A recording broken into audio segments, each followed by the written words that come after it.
Estamos começando mais um programa da série Alexandre Santos Convida, aqui no canal Arte Agora, e hoje nós vamos voltar a conversar com Edival Nunes Cajá, e dessa vez nós vamos conversar sobre o 7º Encontro Norte-Nordeste de Comitês de Comissões por Memória, Verdade e Justiça, que foi realizado nos dias 1, 2 e 3 de abril, em Teresina. E esse encontro redundou numa carta muito importante, e para todos nós sabemos que Cajá tem uma história de vida extremamente significativa e marcante. Está sempre ao lado da democracia, da luta pela justiça. Enfim, nós vamos conversar tudo isso, e eu tenho certeza que, como sempre, nós vamos sair daqui encantados com a história de Cajá e com as novidades que ele nos traz.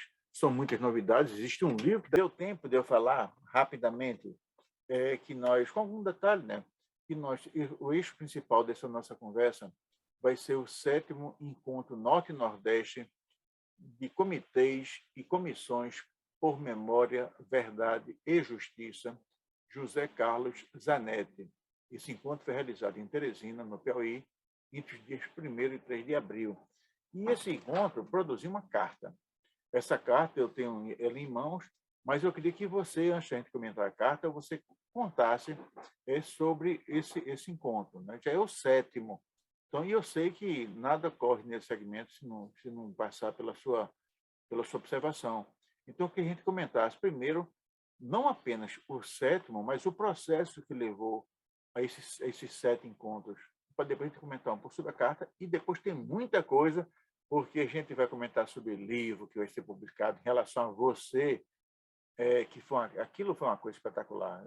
Enfim, mas vamos começar pelo encontro, pelo 7º encontro, e eu queria que a gente começasse a falar antes como foi a ideia de realização dos encontros, quem é que junta, como é que é esse processo, a escolha do local, enfim, tudo isso. Cara, já com a palavra.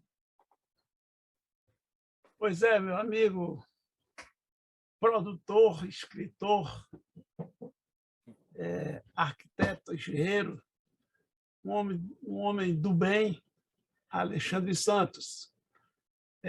Atendo com maior satisfação o seu convite.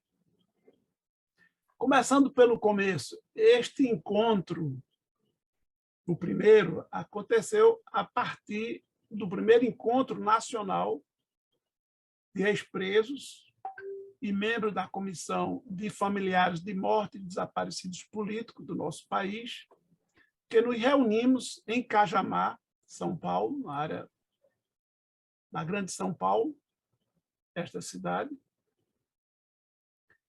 E depois deste encontro, que tirou como orientação cada uma das 5 regiões do Brasil realizar um encontro para discutir o inventário da ditadura, memória, verdade e justiça, uma luta pela construção da justiça de transição, que não aconteceu ainda no nosso país. E depois do nosso encontro de 3 dias, lá em Cajamar, em 2012, nós fomos nos encontrar com a Comissão Nacional da Verdade, num hotel chamado, deixa eu ver o nome muito interessante, muito sugestivo, lá de São Paulo, Hotel Marabá. Muito sugestivo, porque uma das coisas estudadas foi a questão do massacre, do que aconteceu em Xambioá, lá no norte, na região norte do nosso país, né? Uma região do Rio Araguaia, né? Então, aqueles assassinatos que também não foram esclarecidos, os corpos não foram entregados aos familiares, e, de certa maneira, é uma referência quando se discute a questão de memória, verdade e justiça. E Marabá é a cidade do Pará, a partir da qual o Exército fez o ponto de apoio para uma, 2 operações de liquidação, de assassinato e sumiço com o corpo de cerca de 60, 40, 60 pessoas lá entre 73 e 74. Então, inclusive, tinha a representação do Pará neste encontro de Cajamar.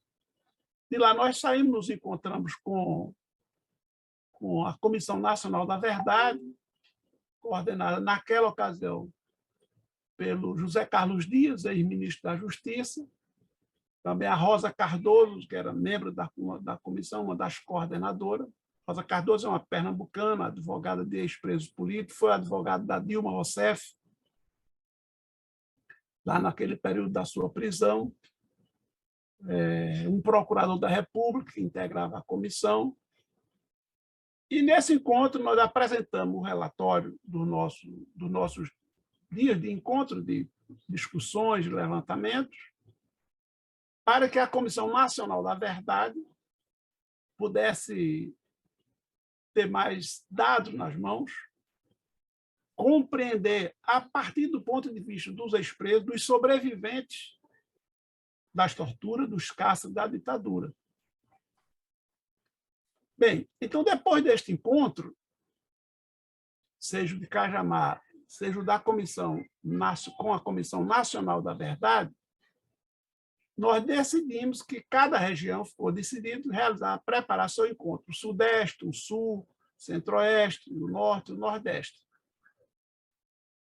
A primeira região a organizar o seu encontro foi o Nordeste. Realizamos, inclusive, na Paraíba, esse encontro com a presença dos 9 estados do Nordeste. E seguimos a cada ano, fomos realizando esse encontro, a experiência, trocando experiência, né?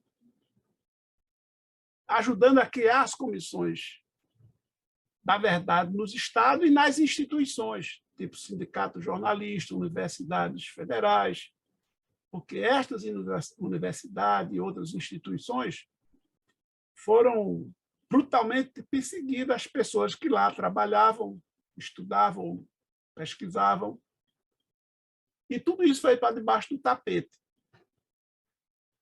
A UFRJ, a Universidade Federal do Rio de Janeiro, tem uma comissão que ainda hoje está funcionando. Comissão da Verdade da Universidade Federal do Rio de Janeiro. Então, aí, vários desaparecidos, professores caçados, professores exilados, né? Então, isso vai sendo apurado, documentado, busca os sobreviventes, os parentes familiares, para poder fazer um inventário, um levantamento completo da herança maldita da ditadura militar fascista no nosso país.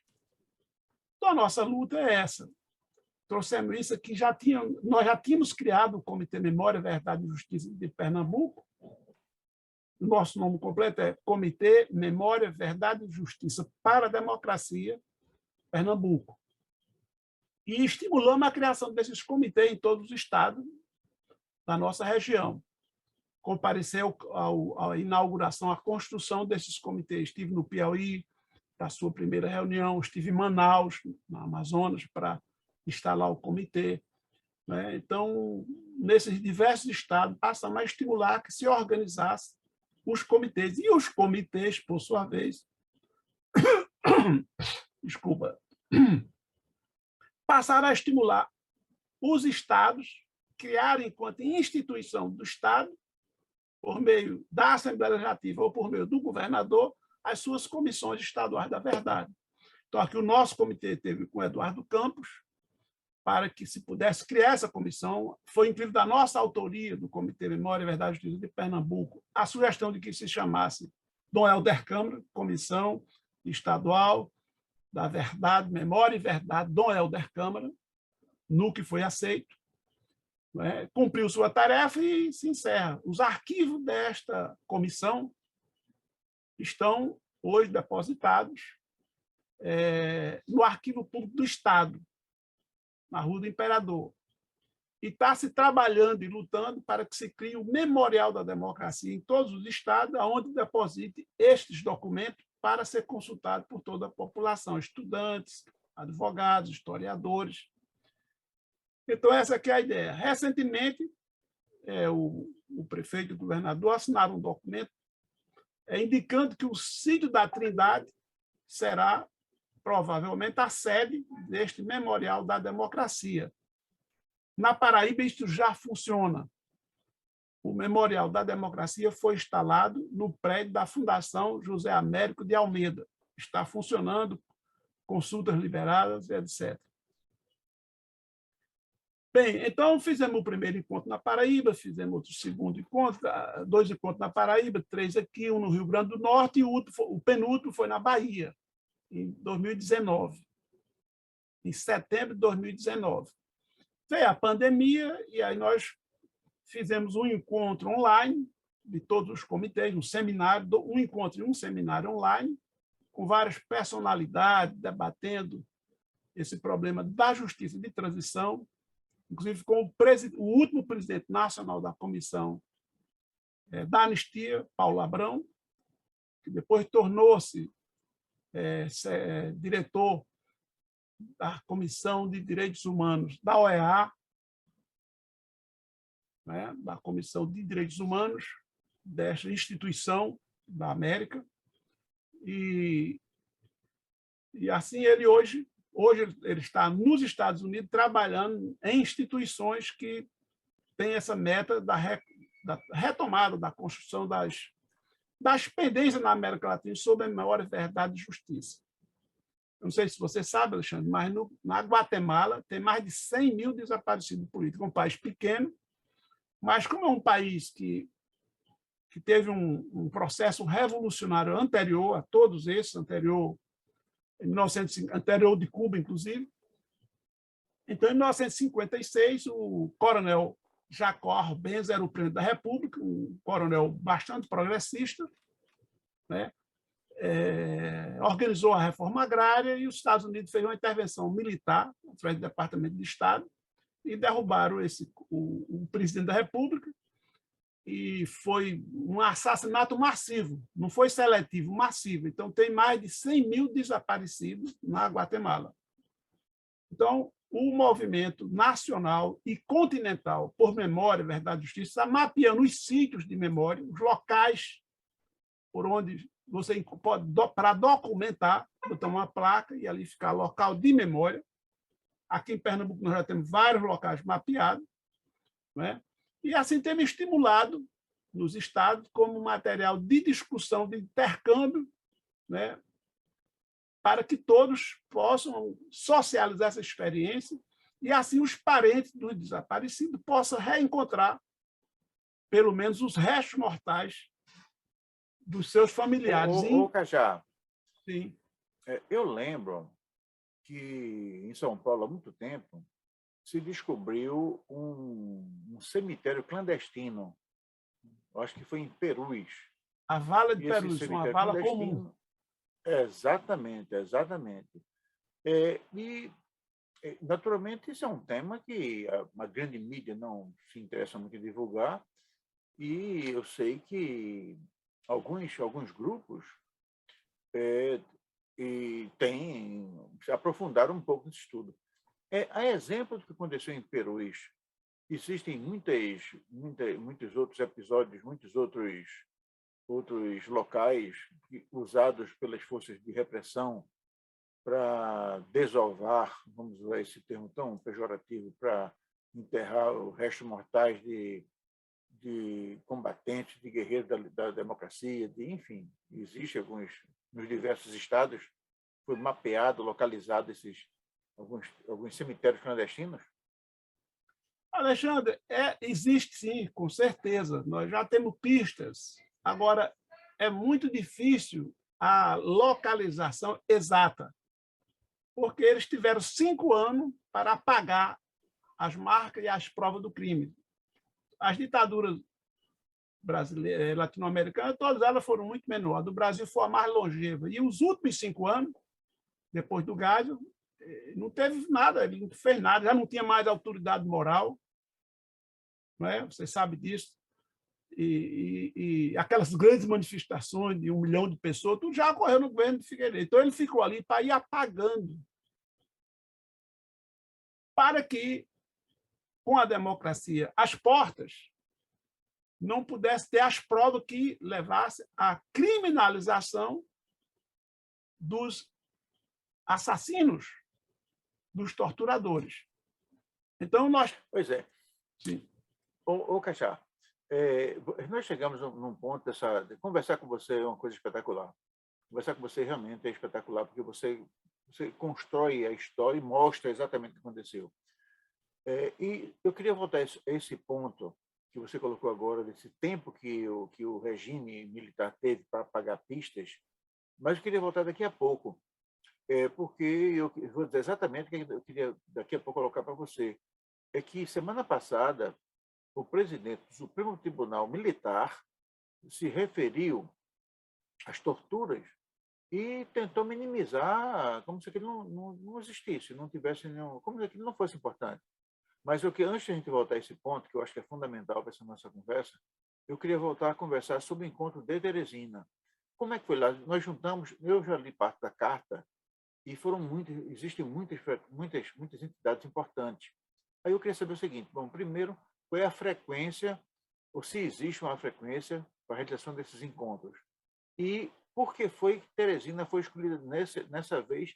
E que também você falasse um pouquinho sobre Teresina, o que foi decidido, e também um pouquinho sobre a carta. E depois a gente volta, então, para essa parte mais recente, porque o que o general presidente do Supremo Tribunal Militar, ele falou é muito grave, e nós não vamos deixar de falar nele. Né? Então, eu queria que a gente falasse um pouquinho sobre o Piauí, sobre o encontro do Piauí, e depois a gente voltasse um pouquinho a falar sobre essas coisas mais recentes. Os nossos encontros são muito democráticos. O encontro atual delibera o próximo, elege a cidade voluntariamente, tem as candidaturas. A última coisa que fazemos em cada encontro é eleger a localidade do próximo encontro e proclamar a carta da cidade com as conclusões do encontro. Então, este encontro, o último que eu tinha falado, foi em Salvador. De Salvador, nós deliberamos que esse encontro, o sétimo, fosse realizado no Ceará, em Fortaleza. Mas veio a Covid, foi adiando, e nós tentamos ver se ainda era possível garantir o encontro lá, mas as forças locais, o comitê, tem vários grupos, né? Não tem um só grupo que trabalha essa questão da memória lá no Ceará, e então eles não puderam realizar no ano passado, era para ter sido realizado no ano passado. E no encontro online, nós deliberamos que qualquer outro estado que pudesse voluntariamente receber o encontro, nós estaríamos de acordo para que o Ceará se recompusesse, para que pudesse, quem sabe, fazer o 8º ou 9º. E então o Piauí, o Comitê de Memória, Verdade e Justiça de Teresina, coordenado por um piauiense que se formou, que estudou aqui, foi líder estudantil aqui, ele foi estudante de agronomia na Rural, foi presidente do diretório de agronomia, diretor acadêmico, foi presidente do DCE e depois foi presidente da UEP, o primeiro presidente, 10 anos depois da tentativa de assassinato de Cândido Pinto, que havia sido presidente da UEP em 69. Então, esse Pedro Laurentino, que terminou sendo vereador em Recife, você deve lembrar, em 82. Lembro, sim, claro, lembro. Um orador, um líder, uma pessoa de liderança. Então, lá em Teresina, ele também foi eleito vereador em Teresina, acho que há uns 15 anos atrás, e, por concurso, ele chegou ao Tribunal Regional do Trabalho, e, por isso, ele é um dos diretores do Sintrajuf do Piauí, do Sindicato dos Servidores da Justiça do Piauí. É um dos dirigentes, está até próximo de se aposentar. Ele é o presidente desse comitê, e, de fato, ele conseguiu fazer uma logística, uma infraestrutura muito boa, e tivemos o maior encontro de todos. 11 estados estiveram presentes, a Amazônia, o Pará, Maranhão, até a Bahia. E nós debatemos durante a sexta-feira, o sábado e o domingo. Na abertura, tivemos 2 palestras, 2 palestrantes, o Adriano Diogo, ex-deputado do PT de São Paulo e ex-presidente da Comissão da Verdade, Memória, Verdade e Justiça, como é que chama, o Rubens Paiva, né, o nome da comissão, Rubens Paiva, de São Paulo. Então, ele esteve lá conosco nessa sexta-feira, na abertura. Então, ele e eu na mesa, coordenada por uma mesa com representação dos estados, e nós demos assim o primeiro pontapé inicial acerca desta temática relacionada com a conjuntura política. No dia seguinte, então, nós tivemos várias mesas com o plenário sempre junto. Às vezes a gente divide em grupo, em subgrupo, mas manteve o plenário sempre junto, com a temática a dar mais substância. A primeira foi apresentada pelo indígena, antigamente se era especialista na questão indígena, né, que é um antropólogo, professor da Universidade Federal da Amazônia e agora da UNB. Foi chamado, ele está também dando aula na UNB. Chama-se Gersen. Aqui na carta tem os textos e as palestras, livro que ele... Vou mostrar aqui 2 livros dele. Ele é uma figura. Daqui a pouco tempo vai ser uma pessoa que ainda não está muito conhecida. Está aqui, esse livro aqui, Material Indígena. Esse livro é um livro didático, Educação Escolar Indígena no século XXI. Encantos e Desencantos. Gersen Baniwa. Baniwa é o sobrenome, é o nome do povo dele, lá no alto, na Amazonas, e dono de um conhecimento assim fabuloso. Essa obra aqui, ele é um dos participantes, um dos organizadores. Genocídio do povo Valmiri Atroari, a ditadura militar e o genocídio do povo Waimiri Atroari. Isso aqui, meu amigo, é coisa para quase umas 15 mil pessoas que foram assassinadas no período da ditadura militar. Eu fiquei estarrecido com o depoimento, com a palestra que ele fez, estarrecido, porque eu sempre soube dos massacres, mas desse foi terrível. Uma coisa assim, merece uma comissão da verdade especial só para a questão indígena. Então, depois do debate, da palestra, eu aí abro para os debates, e depois dele nós tivemos, como palestrante, a Diva da Bahia, é uma família da Comissão de Mortos e Desaparecidos do Brasil, e nós tivemos um excelente debate feito por ela e por Marcelo Santa Cruz. Ela e Marcelo Santa Cruz. Então, foi uma discussão muito elevada, com depoimentos, com questões que realmente têm a ver com pé no chão, botar mais dados nas informações que nos debates que a gente faz. Então é isso, meu amigo. Esse debate teve um dia de troca de experiência, de cada comitê fazer um depoimento sobre a experiência. As comissões, na verdade, também aí troca de experiência, como foi a experiência da Comissão de Pernambuco, da Bahia, da Paraíba. O Ceará ainda tem uma comissão funcionando, uma comissão de anistia, né? É isso, companheiro. Já. Antes de... O próximo encontro vai ser onde? O Ceará. Vai ser daqui a um ano em Fortaleza. Já foi lançado a pedra fundamental. Há um mês atrás já chegou, quando o pessoal de volta. O Ceará tinha 3 pessoas. Um juiz aposentado, doutor Inocêncio Uchoa, um juiz assim, de muita tradição progressista. Ele foi preso político aqui, em Pernambuco.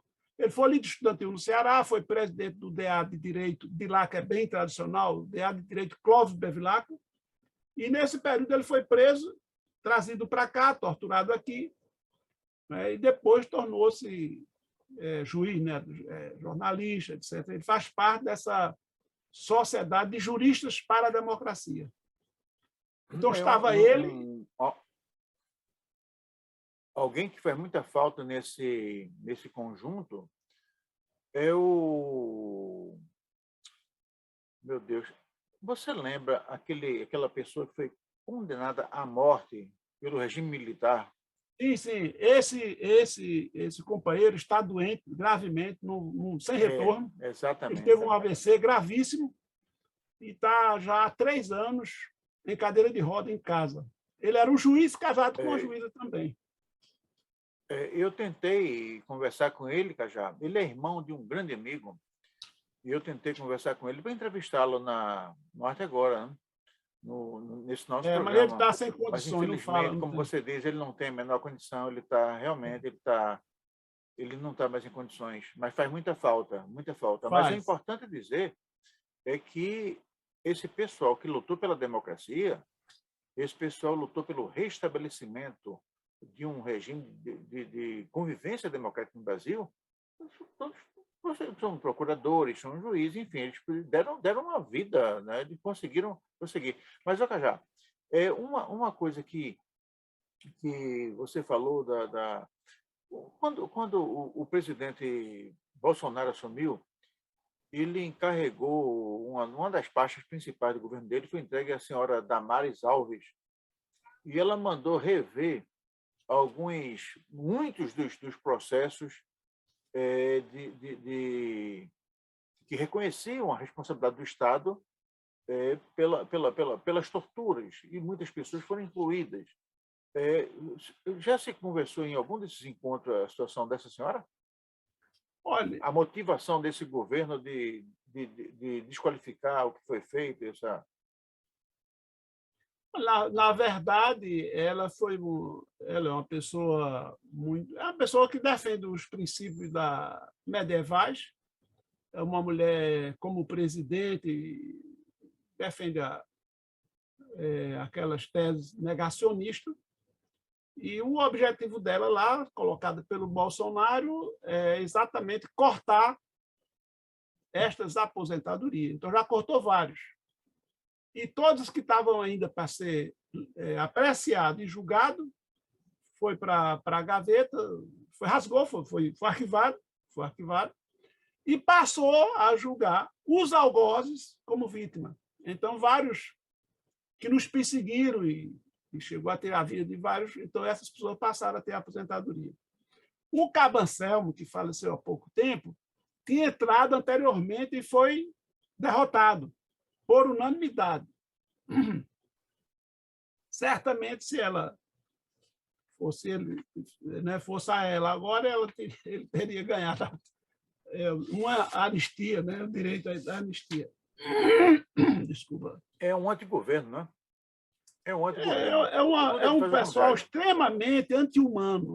Essa ministra, ela é extremamente... O pior é que usa o nome de Deus, de Jesus, para praticar uma política anti-Jesus, anticristo, né?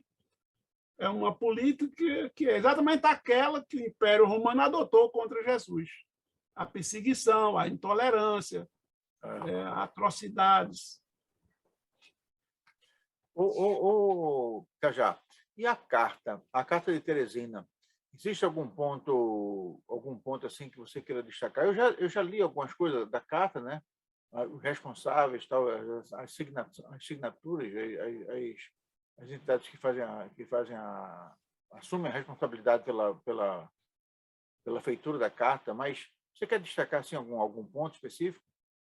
Eu acho que a coisa mais importante da carta é a sugestão para que as 29 recomendações da Comissão Nacional, da CNV, Comissão Nacional da Verdade, e as resoluções das comissões da verdade nos estados e nas instituições sejam transformadas em política de Estado, para que o Estado pratique uma política de direitos humanos, de educação educacional, etc., baseado nessa larga experiência humana que foi coletada pela Comissão Nacional da Verdade.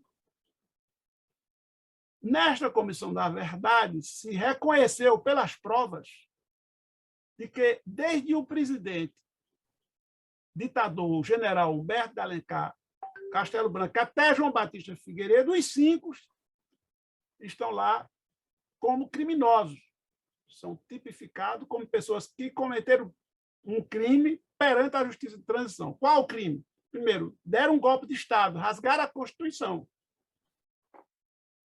E nenhuma pessoa foi punida durante esses 21 anos, nem depois, até hoje, por pisotear a Constituição. E em todo lugar do mundo, e em qualquer regime do mundo, quem faz isso tem que ter punição. Então, é um crime que vem sendo exaltado por não ter sido punido, por não ter sido implantada essa justiça de transição, como nós dizemos. Então, os algozes, os assassinos, não foram levados ao banco dos réus, não foram julgados nos tribunais para serem condenados ou absolvidos, como nos demais países, como na Argentina, como no Chile, como no Uruguai, no Paraguai.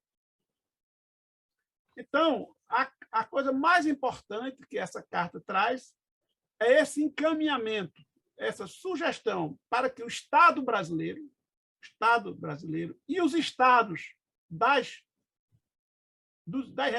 Estado, província, do Estado em cada localidade, as unidades federativas, passe a aplicar estas medidas como matéria educacional nas áreas de história, de direitos humanos, para que isso não volte a acontecer. No final da carta, além das questões conjunturais, dessas ameaças do fascismo que paira novamente sobre o Brasil, então a carta alerta sobre isso. Então, ela, no final, conclui, logo após vem as assinaturas, então ela conclui com as seguintes palavras de ordens. Deixa eu ler só o último parágrafo. Conclamamos todos e todas a se unirem contra a sistemática violação de direitos humanos dirigidas à população vivendo em situação de rua, a tentativa reiterada e secular de extermínio dos povos originários e das populações negras, de trabalhadores na cidade e no campo, contra os crimes e a violência contra as populações LGBTQI+, exigimos a apuração dos crimes cometidos desde o golpe de 2016 até os dias atuais, incluindo os desaparecimentos forçados, em especial os crimes cometidos no que se refere ao combate ao Covid-19.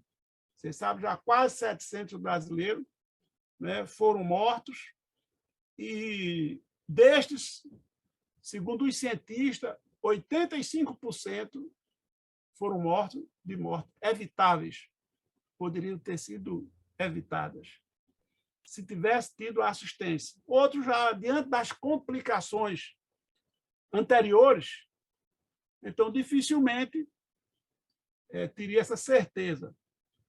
Bem, então, e termina finalmente dizendo: fora o genocida Bolsonaro e abaixo seu governo de banqueiros e generais, pelo imediato cumprimento das recomendações da Comissão Nacional da Verdade e das comissões estaduais e similares, punição aos golpistas torturadores da ditadura militar, para que não se esqueça, para que nunca mais aconteça.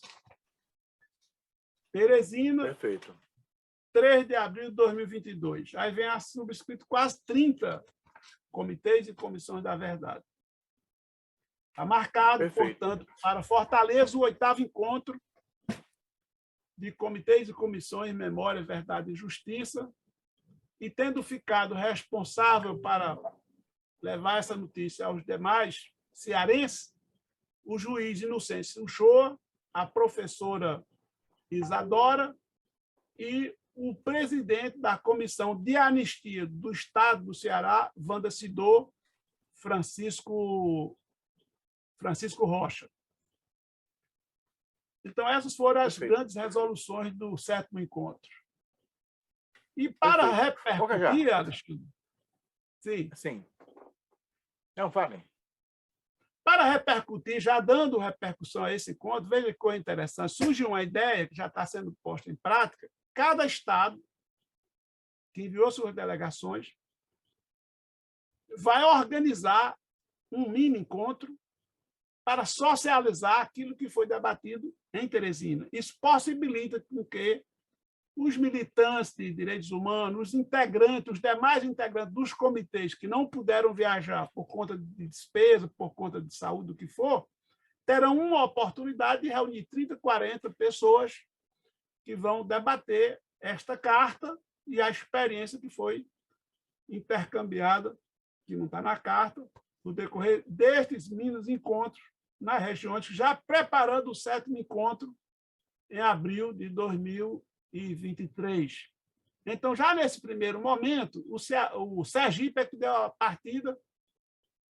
Fui convidado na quinta-feira passada para, em Aracaju, participar de um debate promovido pelo Comitê Memória, Verdade e Justiça em Teresina, onde se focou a questão da Operação Cajueiro. Essa Operação Cajueiro, Sergipe, essa Operação Cajueiro, dia 14, né? Foi dia 14, quinta-feira. Esta Operação Cajueiro se realizou em 1976, onde prenderam mais de 20 pessoas, estudantes, professores universitários, operários, professores, né? E torturados, que ficou conhecido como Operação Cajueiro, porque era em pleno carnaval, e o carnaval daquele ano estava sendo denominado de Carnaval Cajueiro. Então, o que fez a repressão? Fez um carnaval de tortura, Alexandre. Então, essas personalidades da cidade foram todas sequestradas, não receberam uma intimação, foram sequestradas das suas casas, ou saindo do trabalho para ir para casa, para dentro de um quartel do Exército, e lá foram torturadas separadamente, interrogadas, espancadas, para confessarem um plano diabólico para derrubar a ditadura, dentro daquela política de não aceitar aquele encaminhamento da equipe lá do general Geisel, né, de uma abertura lenta, gradual e segura. Então, essa extrema-direita das Forças Armadas, do Exército em particular, então levou a essa situação de provocar um clima para dizer que não se podia caminhar para a democracia, porque havia terroristas em ação, havia uma operação dos comunistas para derrubar o governo e retomar isso, retomar aquilo e tal. Então, botaram bomba em jornais em São Paulo, na recepção da OAB do Rio de Janeiro, no gabinete do vereador, líder do MDB no Rio, que é o Carlos Tonico, em um teatro, em um cinema, em Cajazeiras, na minha terra, exatamente debaixo da cadeira que o bispo sentava. Ele era um homem cinéfilo, um homem que era muito chegado ao cinema, tanto construiu um cinema na cidade, vinha apanhar aquelas fitas, aqueles rolos aqui em Recife de cinema para fazer exibições para o público em geral lá. E ele assistia, era o primeiro, a primeira fila, ele era o primeiro a estar lá. Então, nessa cadeira onde ele habitualmente sentava, foi colocada uma bomba, um petardo tão grande, que matou 2 pessoas e feriu outros tantos, mas matou de imediato 2 pessoas e vários ficaram feridos. E a tragédia não foi maior porque o bispo tinha vindo para Recife nesse dia pegar novas películas para voltar para Cajazeiras. E farrapura para cá, inquérito para lá, em avião voando sobre Cajazeiras, uma cidade pacata, lá no Alto Sertão da Paraíba, e sem ninguém saber por quê, e era exército, Polícia Federal, tudo com que eles mesmos fizeram, e estava querendo convencer o Geisel que não se podia... Ora, a ditadura já estava aos frangalhos, a resistência daqueles que deram sangue pela democracia, pela liberdade, pelo socialismo, desmoralizou o projeto da ditadura no mundo inteiro. E sabia que isso aqui era um regime sanguinário, né, que pegou a economia destroçada, pegou o país com a inflação sob controle, já estava quase 200%. Pegou uma dívida externa de 3 bilhões. Juscelino fez Brasília, com todas as despesas que faz um governo federal, e a construção da capital tinha 3 bilhões apenas de débito e entregou com 170 bilhões de débito, entendeu? Sem deixar uma obra concreta, a não ser os elefantes brancos, como a Transamazônica, está aí, um elefante branco, não funciona. Escândalos e mais escândalos que a imprensa não podia divulgar, mas depois veio à tona, como a coroa Brastel e tantos outros. O fato é que eles estavam ali desesperados naquele momento, vem a bomba do Rio Centro e fica nua a ditadura.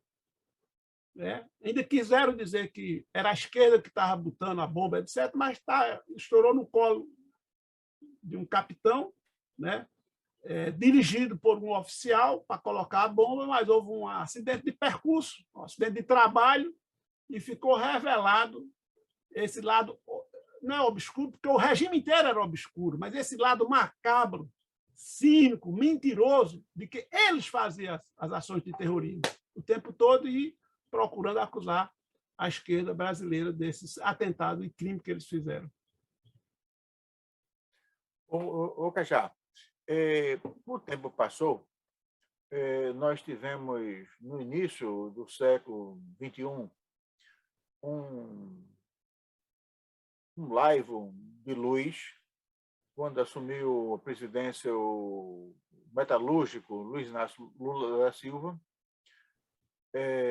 mas a direita, a ultradireita, eles não conseguem, eles tentaram de imediato inviabilizar o governo do presidente Lula, e conseguiu-se com talento, com muita capacidade de articulação, se sustentar. Saiu do governo com 87% de aprovação e entregou o governo a outra pessoa de índole humanista, que foi a presidente Dilma Rousseff, mas que aí ela não conseguiu resistir às pressões da direita e veio o golpe de 16. Inicialmente, então, houve uma pressão política e econômica do presidente Temer, do usurpador Temer, e o fato é que nós chegamos nesse momento agora do Bolsonaro. O Bolsonaro, no começo, era uma espécie assim, de reino do retrocesso, o reino do pensamento fazia festa dos reacionários, querer voltar ao Brasil alguns anos, alguns séculos, se pudesse. Se pudesse, ele botava o Brasil na Idade Média. E o fato é que nós, como a gente conversou aqui há poucos instantes, o caso da ministra Damares Alves, que ela se encarregou de aplicar uma marcha ré naquilo que tinha sido. Mas agora, recentemente, a coisa teve dois episódios muito grosseiros.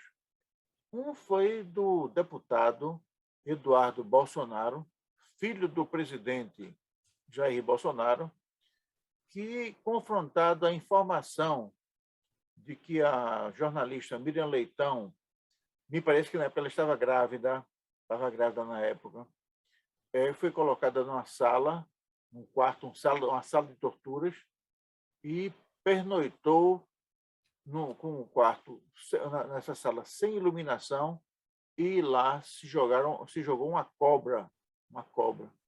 E o deputado Eduardo Bolsonaro disse que aquilo era muito triste e que ele ainda tinha pena da cobra. O tempo passou, mas ele não sabia, como se alguém tinha feito uma coisa tão triste com a cobra. Quer dizer, ele ridicularizou a tortura. E esta semana está vindo à tona as gravações das torturas, os áudios das torturas, e uma coisa pública, as pessoas estão ficando cada vez mais assustadas com o que aconteceu nos porões da ditadura. E o presidente do Superior Tribunal Militar, o general Luiz Carlos Gomes de Matos, ele disse que aquilo tudo não afetava em nada. Ele não tinha perdido uma noite de sono, um minuto de sono. Ou seja, as pessoas estão tentando fazer com que as outras pensem que aquilo é natural. É como se aquilo não fosse nada.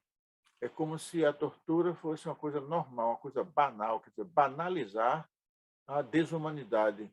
E eu queria que você comentasse um pouco sobre isso, Cajá.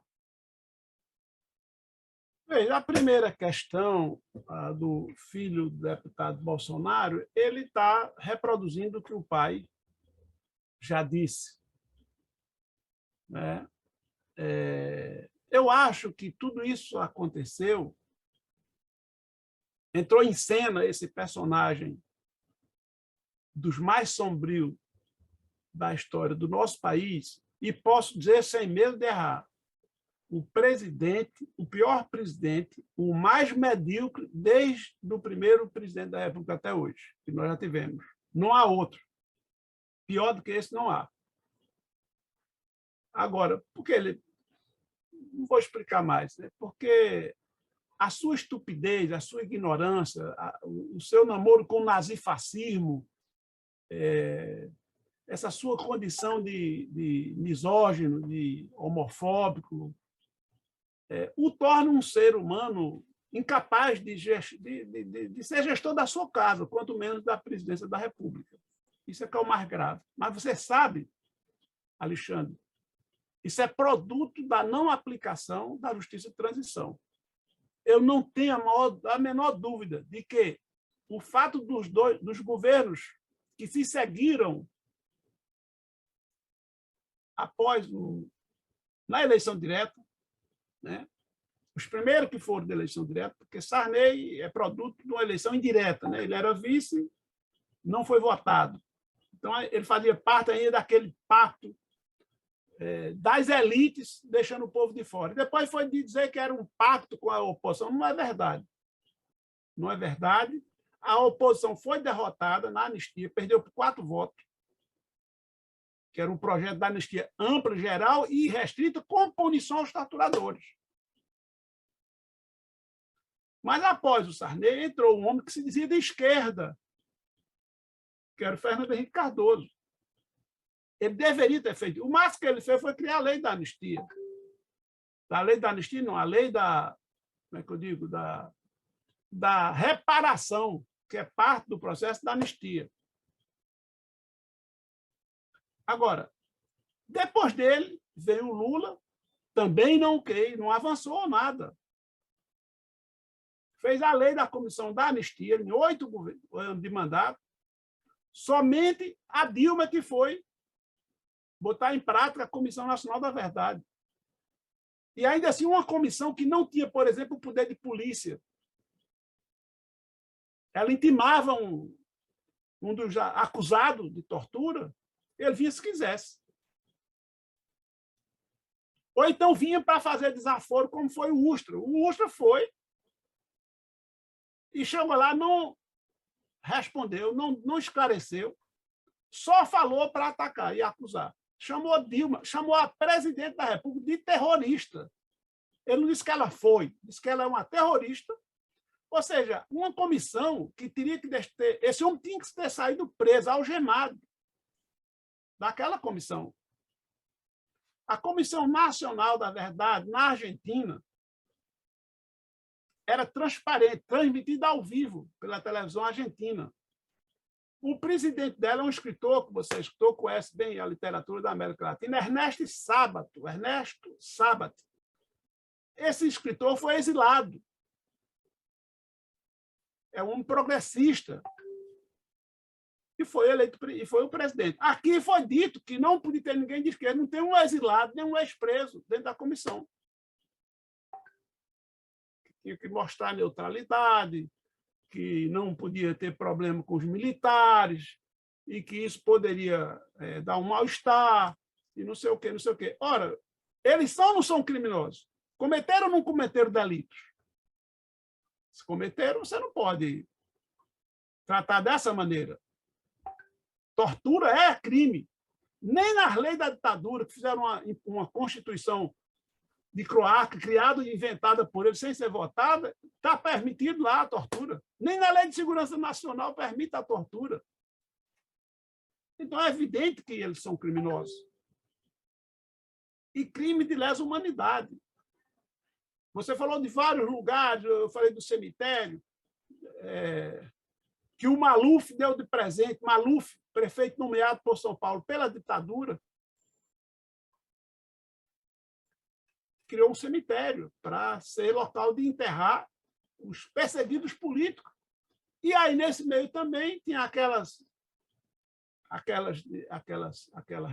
departamentos dentro da Polícia de São Paulo, que eliminava presos comuns, principalmente os pivetes, de pequenos delitos, etc., eliminava e botava lá em dessas vala comum.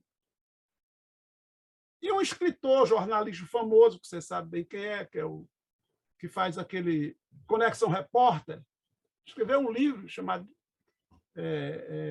Repórter da Globo, né? O nome dele é o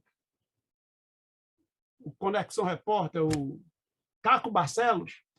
Ele escreveu um livro chamado, deixa eu ver o nome desse livro, isso faz uns 20 anos. É quase atrevido, mas não é atrevido. É um nome muito sugestivo. Abusado. Abusado. Abusado. Abusado. Esse livro, ele consegue ter muitas informações. Ele começou com muitas organizações do Rio de Janeiro, Beira-Mar, esse povo da Barra Pesada aí, e ele foi descobrindo que vários desses presos eram eliminados e jogados nesse cemitério em São Paulo. Você sabe que é um problema. Mesmo para um preso comum, o cadáver é a prova do crime. Então, muitas pessoas pensam, matar fulano. Ele não sabe que o problema vem depois, qual é o problema que vem depois, inclusive. Então, aí, ele foi na trilha e deu de cara com esse cemitério clandestino. Como havia muitos ossos, muitas valas, então os familiares dos mortos e desaparecidos colou nele, foi chegando lá e aí descobriu vários presos políticos. Mas ainda tem muitos. Nós temos mais de 160 desaparecidos, reconhecidos pelo Estado como que foi preso antes. Porque a quantidade de mortos é muito maior, Alexandre. Nós temos em torno de 10 a 11 mil mortos pela ditadura. Agora, documentado que o Estado reconhece é 360. E desses 360, uns 160 desaparecidos. Então, nós trouxemos já de volta uns 10, que foram reconhecidos. Né? O Laboratório de Campinas tem prestado um importante trabalho em São Paulo, com suas equipes especializadas, tanto em antropologia e em vários ramos no direito, na parte forense, né? Antropologia forense e na medicina forense também. E isso permitiu, e foi intercambiando experiência com outros lugares, outros povos. Lá naquela Guerra de Kosovo, gerou muitos desaparecidos, e os juízes mais conhecidos que trabalharam ali, os técnicos, na arqueologia forense também, então foi se recorrendo, então se montou uma boa equipe em Campinas, e isso permitiu a descoberta de alguns casos graves. Recentemente foi visto um bancário que era diplomata e o corpo foi encontrado há 2 anos e meio. Né? Então, tem a Casa da Morte no Rio de Janeiro, lá em Petrópolis, e lá eles passavam a pegar os cadáveres, jogavam, botavam no avião, jogavam em alto mar, jogavam em bueiro de usina. Né? Aqui em Aldeia e Olinda já tem vestígios também de Casa da Morte e de cemitério clandestino. Né? Em São Paulo há várias casas de fazenda que testaram colaboração com a tortura. Então, esse é um mundo assustador. Cachá, e a frase terrível do general Luiz Carlos, quando ele diz que, enfim, ele disse que não tinha perdido nenhum segundo de sono por conta daquela... é como se realmente fosse... Bom, esquecer, não aconteceu nada. Olhar para trás, não existe. Né? Quem morreu, morreu. Quem desapareceu, desapareceu. Quem sofreu, sofreu. Enfim, vamos olhar para frente. Eu sei, eu acho que ele...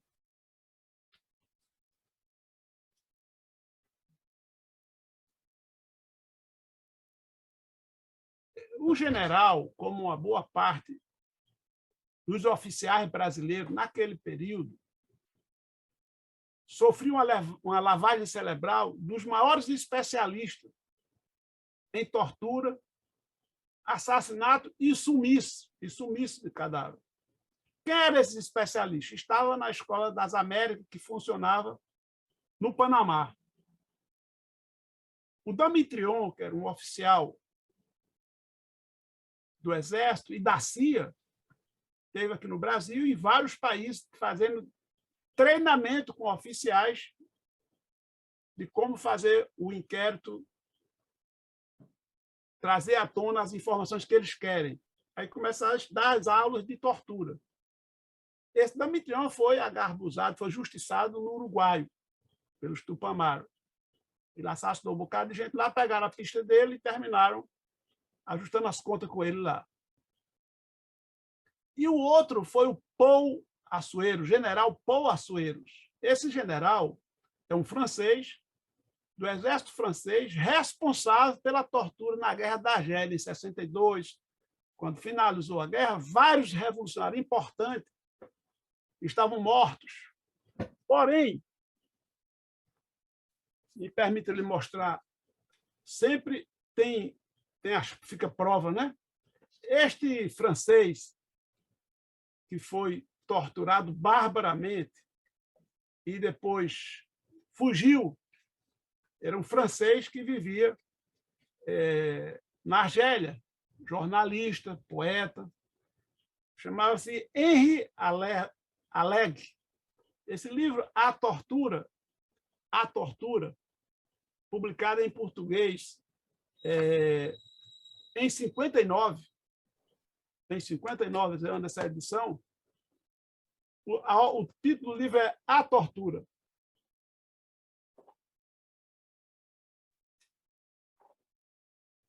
A tortura.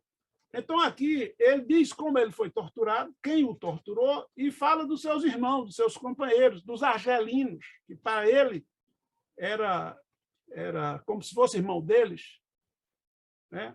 Os franceses estavam colonizando já há muito tempo a Argélia, e aquele povo se politizou, se conscientizou de que era possível ser livre.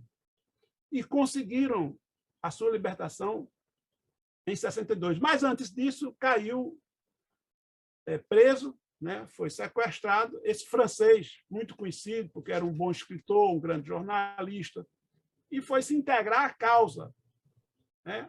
A causa do povo da Argélia, né? O Henri Alleg. Então, ele foi levado para uma ilha, muito torturado, mas ele conseguiu fugir e fazer essa obra. E esse general Paul Assuero era o responsável pelo treinamento dos demais oficiais da Argélia e dos franceses que iam para lá. Terminada a guerra em 62, esse Paul Assuero veio para cá, para o Brasil. Aqui, ele recebeu o nome de adido militar da Embaixada da França, mas estava todo dia com Geisel, com Figueiredo, com o principal deles todo, que foi o Médici, foi no seu período que mais se matou, e muito premiado, muito festejado. Então, deram curso de tortura em Brasília, com ele deram no quartel de Selva, que tem na Amazônia. Ele tem uma filha universitária que tomou conhecimento das atrocidades dele, do general Paul Assueros, e ela entrou com um processo na justiça, que aqui lá também tem chamado averbação de nome, que é você poder mudar seu nome. E ela provou que ela era uma outra pessoa, não era o pai que ela queria ter, e ela tirou o sobrenome dele, Assueros. Ficou famoso, ficou muito conhecido. Eu estou dando assim algumas referências de obra porque eu acho que vale a pena a que as pessoas mais... Tem uma outra obra aqui, me permita fazer.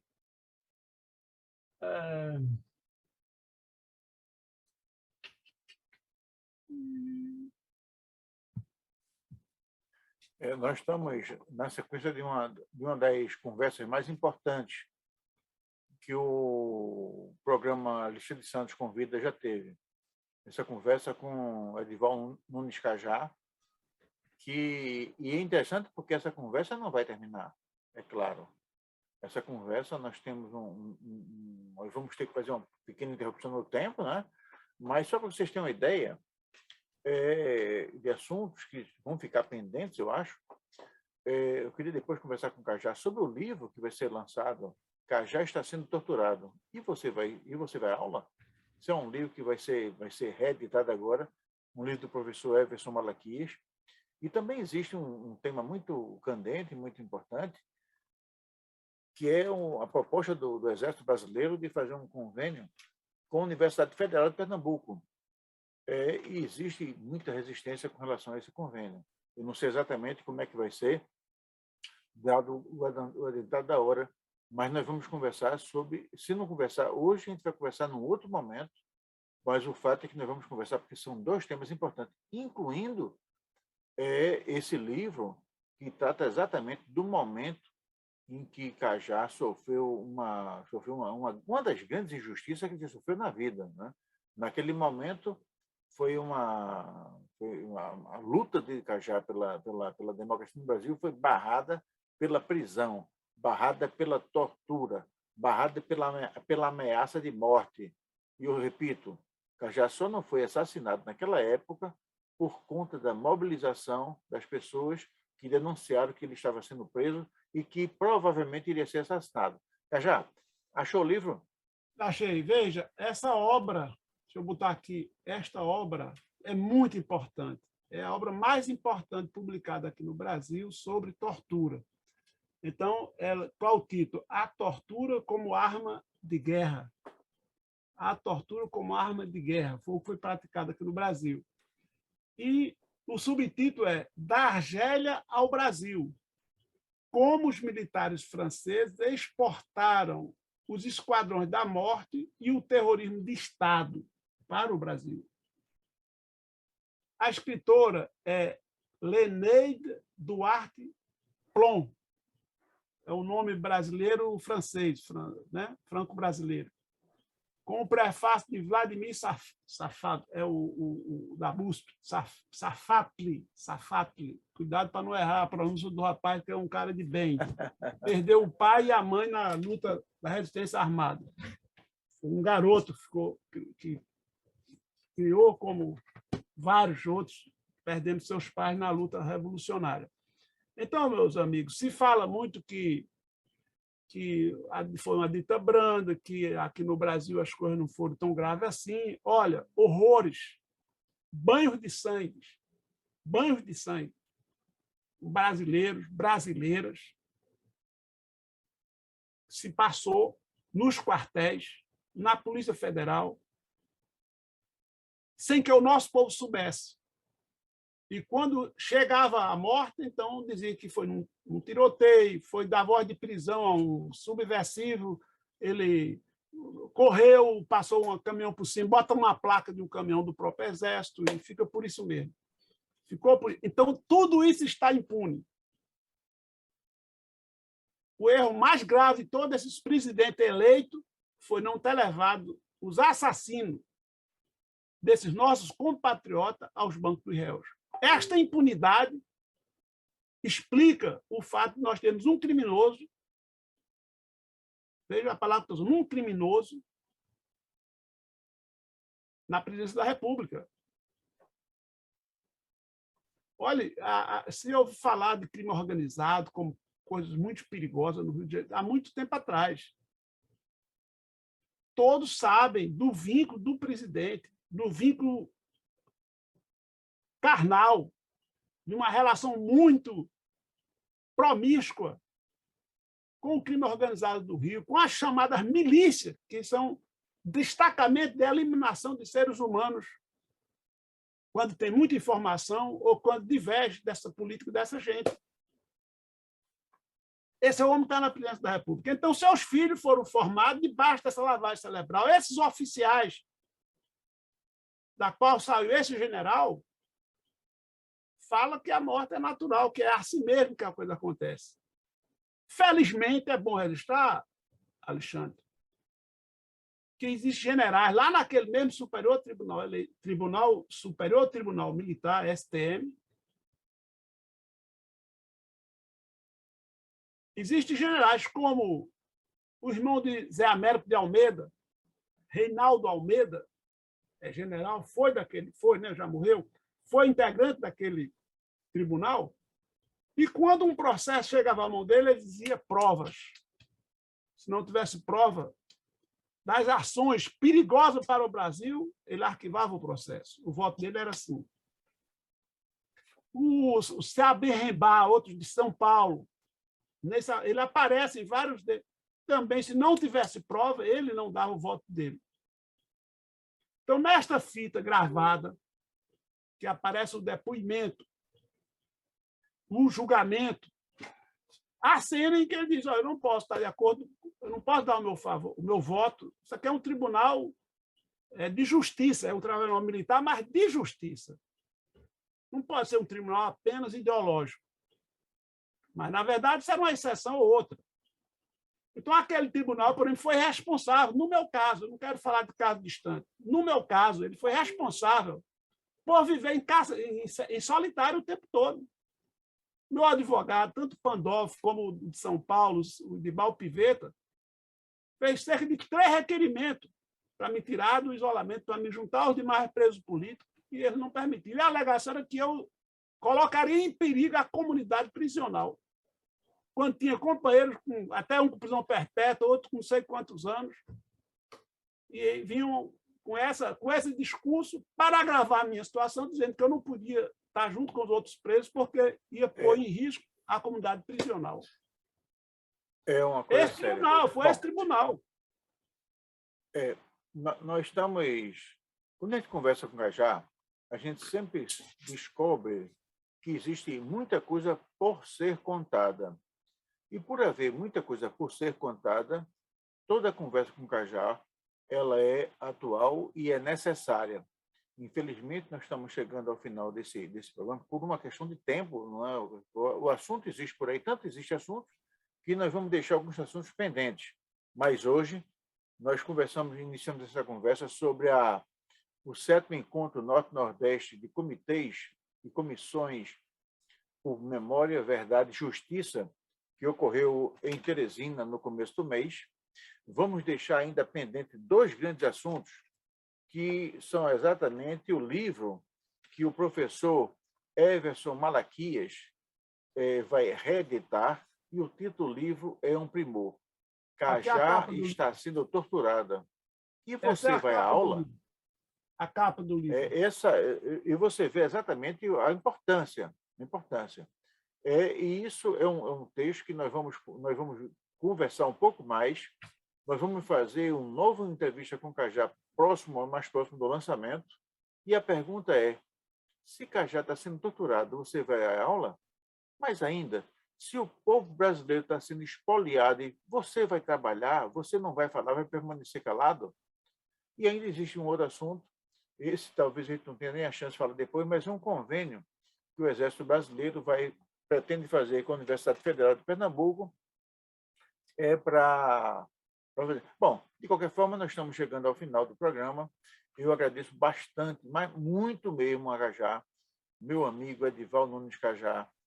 E eu digo para todo mundo com muita honra, sou amigo de Edival Nunes Cajá, um guerreiro da democracia, um homem que está na história do Brasil por todos, do lado bom da história, porque alguns vão para a sarjeta da história.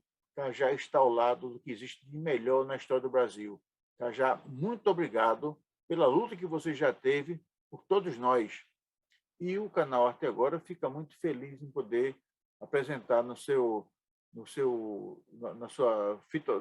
videoteca essas entrevistas que nós temos. Eu queria que a gente, desde já, deixasse pré-agendado uma nova conversa nas proximidades do lançamento do livro, porque eu queria realmente que a gente falasse, talvez até com as pessoas envolvidas, mas, de qualquer forma, Cajá, muito obrigado. Palavra toda tua para tuas despedidas e, se quiser, fale desses últimos assuntos, porque são importantes. Esse convênio, se quiser dar um toquezinho no convênio, fala agora. Então, a palavra toda tua, um abraço para você, para todo mundo, muito obrigado. Aqueles que ainda não são inscritos no canal Arte Agora, por favor, se inscrevam. Existe uma tecla digital, inscreva-se, você vai lá dar o clique, você não vai pagar nada e vai mandar conosco uma mensagem à humanidade, à sociedade, que nós acreditamos que, através da arte, da cultura, da ciência, da tecnologia, sobretudo da muito boa vontade, a gente pode construir um mundo melhor para todos. Um mundo que não é bom para todos, não vale muito a pena. Vamos ouvir Edival Nunes Cajá. Cajá, a palavra toda tua. Bom, Alexandre, você que é um escritor, já foi presidente da Associação Brasileira de Escritores, a secção de Pernambuco, sabe o quanto é doloroso conviver com essa tentativa de fugir do julgamento por parte das Forças Armadas, e particularmente do seu Exército, e ainda quando tem a petulância de criar a memória militar do Exército em parceria com a Universidade Federal de Pernambuco. Ora, quantos professores foram presos, torturados, exilados? Você sabe o que é um talento como Josué de Castro? Viver, morrer de saudade na França, em Paris, por não poder voltar para o seu país. Foi o diagnóstico que o médico deu. Morreu de saudade do Brasil, da sua terra. Foi o primeiro presidente da FAO, deste hemisfério. Nunca um presidente foi eleito para a FAO, vindo das Américas. Um homem culto, inteligente. Entendeu? Paulo Freire, Naide Teodósio, nutricionista, uma cientista na área de nutrição.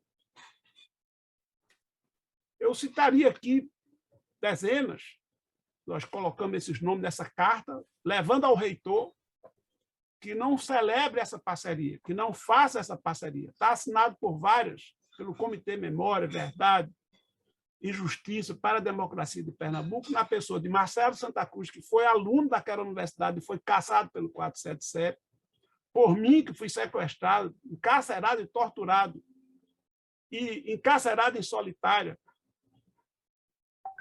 por mais de um ano, a Amparo Araújo, que foi estudante de serviço social e forçado a viver na clandestinidade, e vários professores que coordenam comissões, como Cláudio Biratã, que coordena a seção pernambucana da Sociedade de Geografia Brasileira, vários professores que coordenam grupos de pesquisa na universidade, como Michel Zaidan.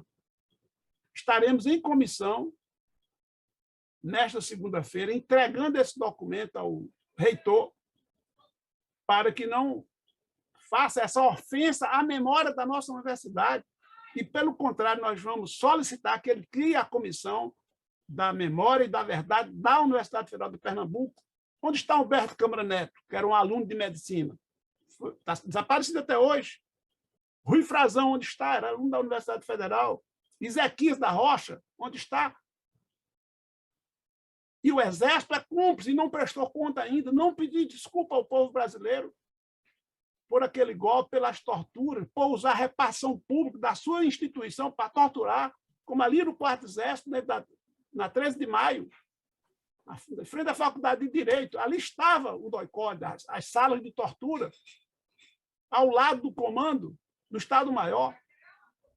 Então, se o Exército quiser organizar a memória militar do Exército, que o faça, mas não com as suas vítimas, e que o faça falando a verdade, não com mentiras. Então, da nossa parte, nós temos não apenas um protesto, mas uma reivindicação para que esta universidade não faça tal parceria. E quanto ao Elvis, que escreveu esse livro, e é uma equipe, né, de pesquisadores, eu tenho mais que agradecer, como agradecer as suas palavras generosas em relação ao meu nome, porque, de fato, somos amigos. Eu tenho, de fato, como você foi presidente do Clube de Engenharia, que tinha uma relação com a sociedade, com as pessoas que têm compromisso em mudar o mundo, em resgatar a memória, a verdade, a justiça dos heróis do nosso povo.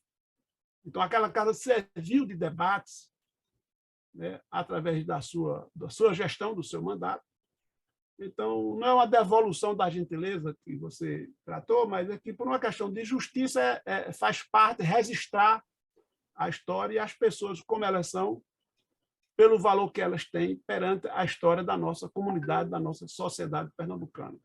Muito obrigado pelo convite e continuarei à sua disposição.